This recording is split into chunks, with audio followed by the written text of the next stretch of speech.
দেখুন, এই যে ৮,০০০ অযোগ্য অবৈধ চাকরি প্রার্থী, তাদের কাছ থেকে মমতা ব্যানার্জির পার্টির লোকেরা টাকা খেয়েছে।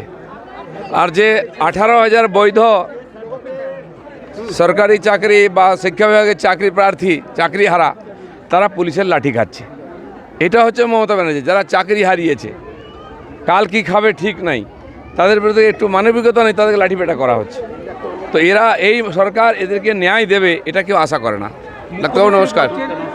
মুখ্যমন্ত্রী বলছেন ওয়াকফ নিয়ে সংখ্যালঘুরা দুঃখ পেয়েছেন, আপনাদের বলি বাংলায় কোনো ওয়াকফ তো আইন হয়ে গেছে পার্লামেন্টে, কারো বাপের সামর্থ্য নেই ওটাকে সরায়। কিন্তু এখানকার যে 18,000 যোগ্য প্রার্থীর ভবিষ্যৎকে আপনি খেয়ে নিয়েছেন, তার ব্যাপারে কী হবে বলুন? ওয়াকফ ভুলে যান, সারা দেশ ভুলে গেছে। ব্যবহার করে আপনাদের একটাই কথা বলবো, অবিশ্বাস করবেন না, দিদি আপনাদের জন্য আছে। কাদের জন্য? জৈন ধর্মের লোকেদের জন্য।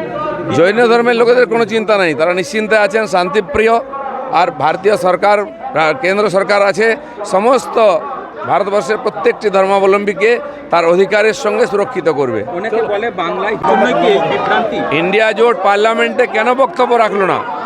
রাহুল গান্ধী কেন আসেননি? প্রিয়াঙ্কা গান্ধী কেন আসেননি? তাদের বক্তব্য পার্লামেন্টের আগে রাস্তা অবরোধ করছেন।